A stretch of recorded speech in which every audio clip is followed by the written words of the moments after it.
Mundane, lacking interest or excitement, dull. And then she went downstairs in the middle of the night and heard a knock at the door. And when she went to answer the door, it was the pizza delivery guy. He was an hour late, so she got her pizza for free. That's your best story? Yeah. Really? What? There's no ghosts in that, Sophie. What, you think it's mundane? Yes, it's mundane. It's What? very But Tanya, mundane. it's like the ghost of his past haunted him for the rest of his life because he dropped off the pizza late. When does his ghost come in? No, it's a metaphor, Tanya. Okay. Sophie's story was mundane. It was boring. It didn't have much excitement. Didactic, intending to teach, particularly in having moral instruction.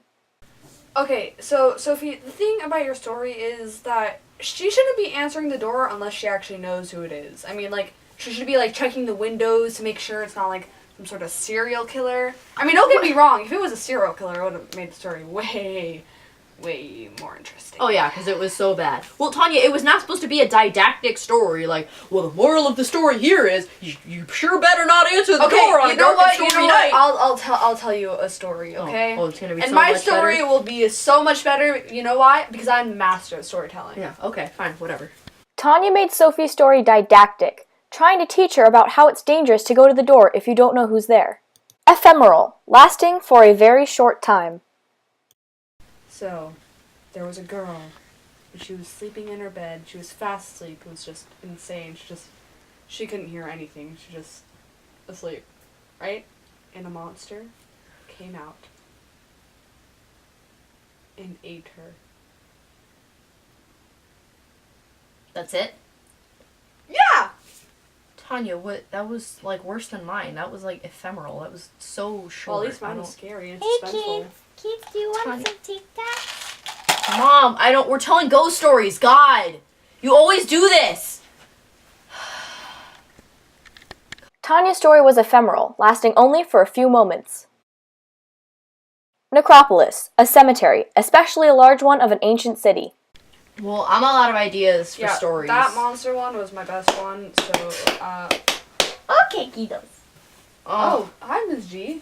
Mom, What are you doing? Mom, Oh, ow, I told you to stay out of my room. I am here to tell you a Okay. story that is better than both of your stories. Mom, And no. it is about necropolis. Oh my God, I'm done. I'm done. So, ancient Greece was formed in 2000 BC, and they all had big places called necropolises.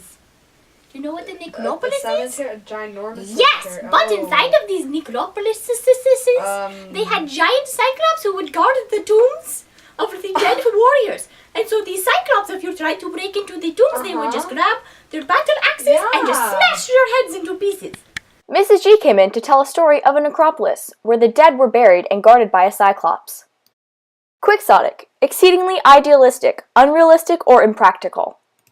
If when they chopped off the heads of these people who broke into these cemeteries, You they know, would stick them all together Mrs. on G, a I really know big... you're No, Greek, hush! but I've They'd stick never them heard of together it. on a Oh. large body, and that's how they those would are make the breasts. hydra. Mom, They Mom. would make the hydra. Oh my God, you're so No, lame. what? No, Mom, I'm you not can't lame. go hang out with You Dad. can't. Go make pottery or something. Oh my God. Pottery. Yeah, she has hobbies. God, that was awful. I'm so sorry you had to hear that. That was just... Yeah, your mom tells really quixotic stories. Yeah, I know. They're That like was so just- unbelievable. It's like, you're Yeah, gonna I tell a don't think story. any of that was true. At least the Pizza Man one was believable, am I right? God, I hate my mom. Yeah. Sometimes I just want to set her on fire and throw her in a ditch. Mrs. G's story was quixotic. It was false and over-imaginative.